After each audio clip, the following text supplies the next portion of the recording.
Dear students, Assalamu alaikum. I hope you are doing good. As you know that we are passing through a pandemic called COVID-19 and the common mantra is stay home and stay safe. But I will give you a new mantra that if you will stay in, you will go out someday. But if you will go out, you will stay in forever.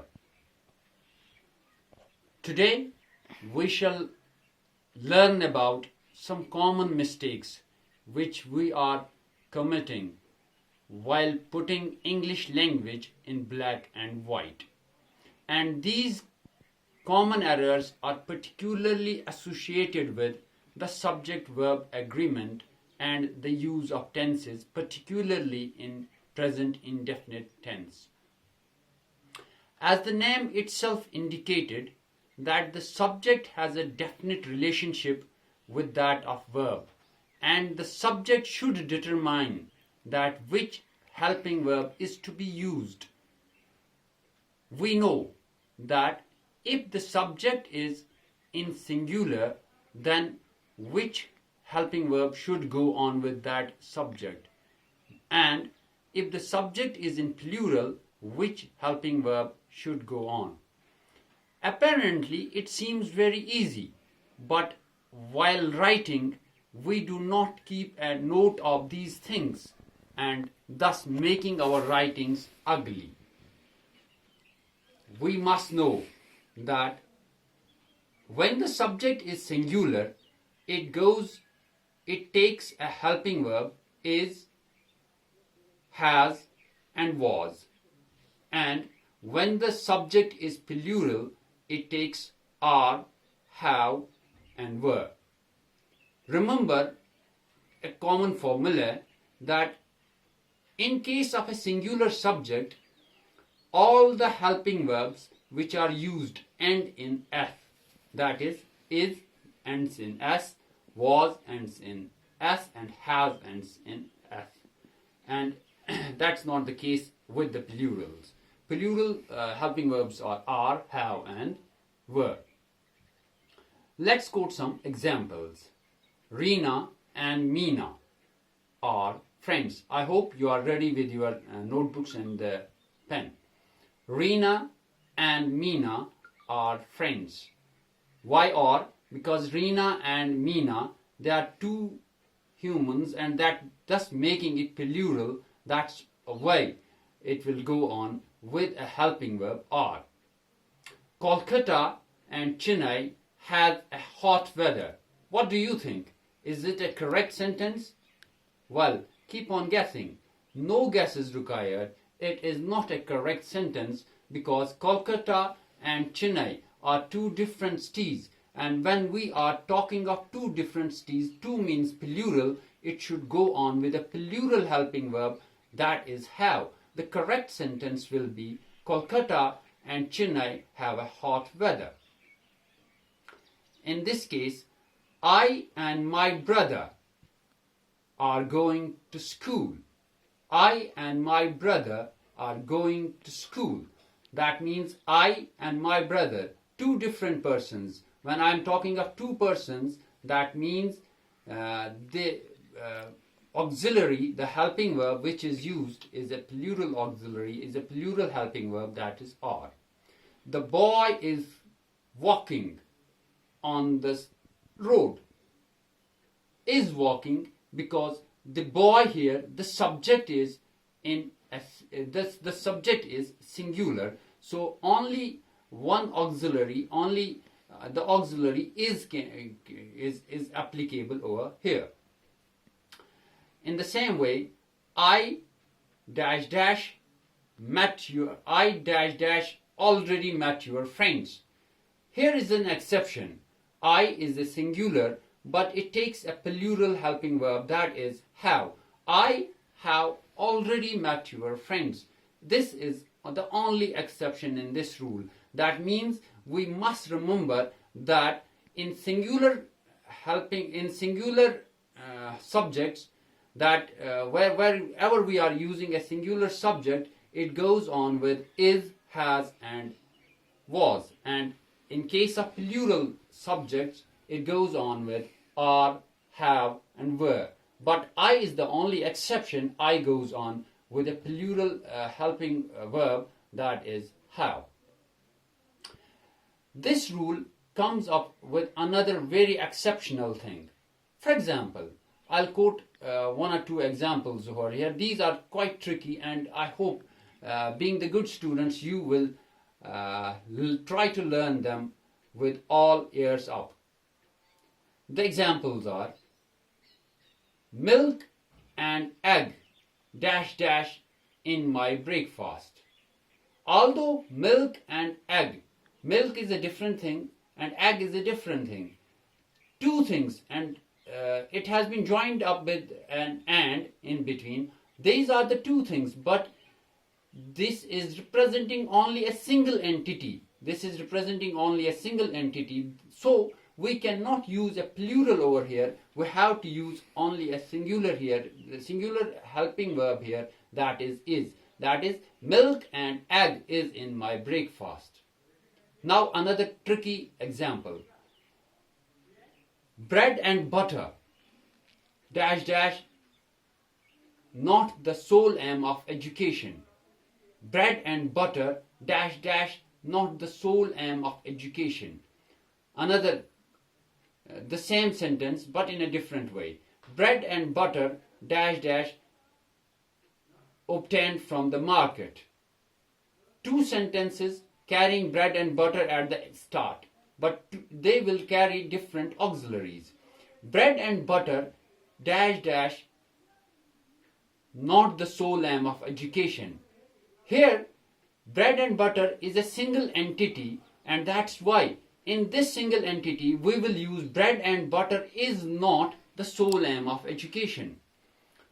In the second sentence, bread and butter dash dash obtained from the market. Here bread is a separate entity and butter is a separate entity. When they are the two different entities, here in this case we will say bread and butter are obtained from the market.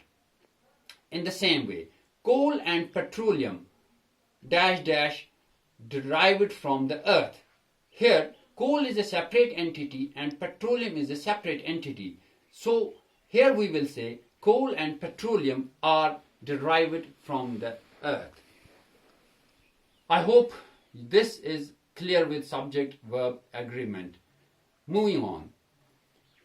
With the use of tenses, the particular thing which where we commit mistakes is with regard to the present indefinite tense.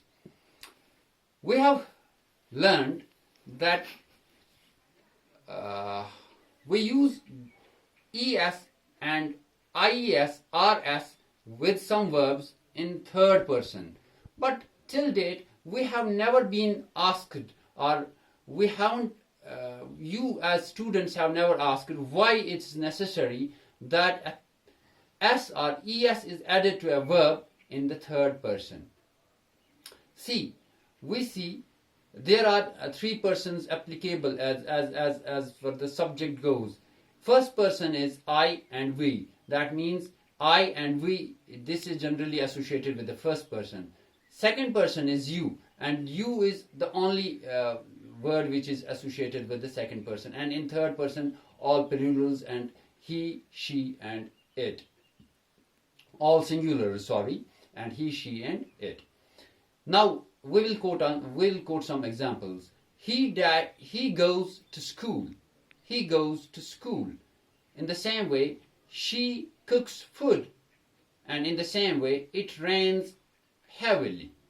Here we used he goes to school, she cooks food, and it rains heavily.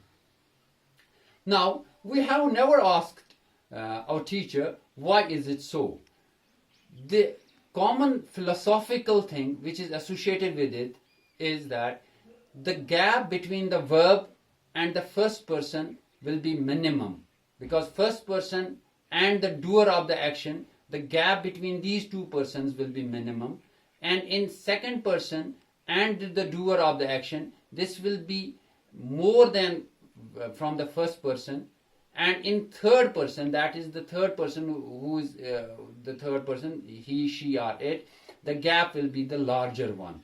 Although this is quite philosophical to understand, in order to minimize this gap between the third person and the verb, that is the verb which we used in the example, he goes to the school, he goes to school. Here the gap between the third person and the verb go is abridged with the support of es. He goes to school. In the same way, she cooks the food. She cooks food.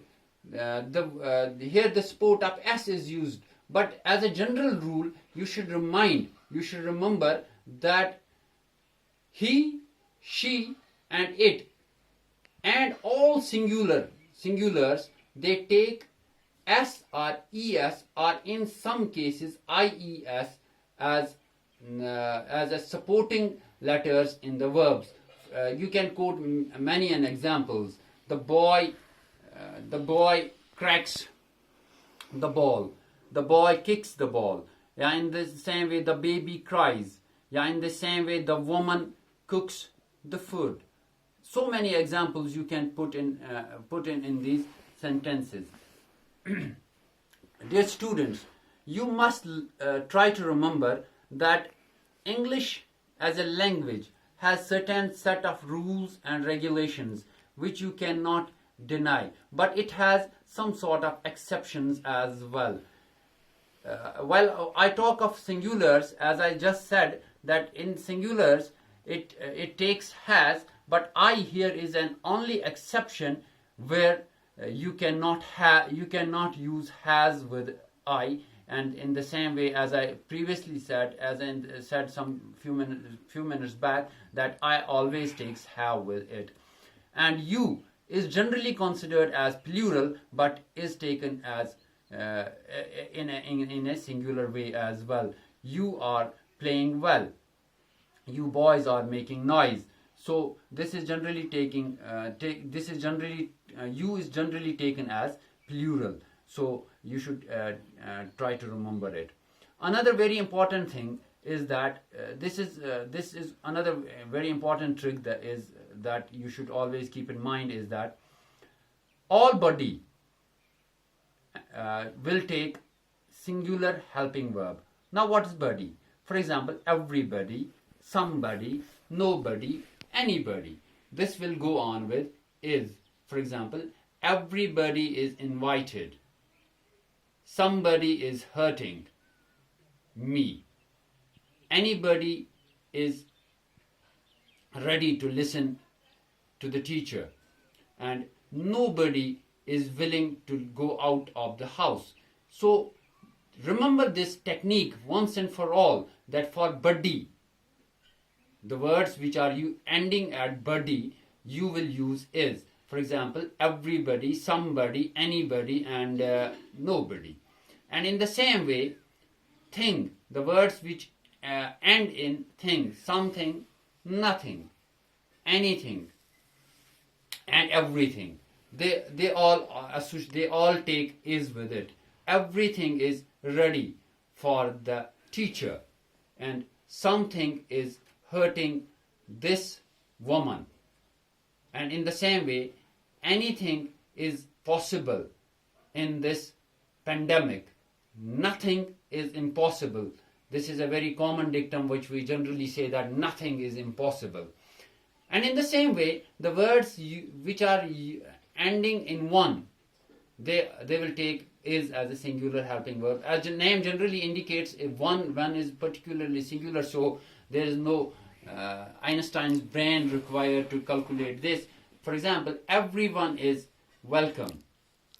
And in the same way, you can put in so many sentences, anyone is, and someone is, and in the same way, no one is. So try to recapitulate it, that subject and verb are having a very set of agreements, and you should remember that in singular subjects it goes on with is, was, and has. Plural subjects go with are, have, and were, and with the third person we use s and es in order in the verb, in order to abridge the gap, widening gap rather, between the third person and the subject. And the third mantra which I told you, the third trick which I told you, that all body words which end in body, they take up is as helping verb. All words which end up in thing, for example something, anything, nothing, etc., etc., they take up is as helping verb. And all the words which end in one, as one name itself indicates, they also take as is as helping verb. I hope that this was for the day. This would have been of some help. Could have used whiteboard, but some reservations, some problems, some issues, couldn't use it. But I hope that this would give some sort of benefit. Have a blessed day, and thank you very much.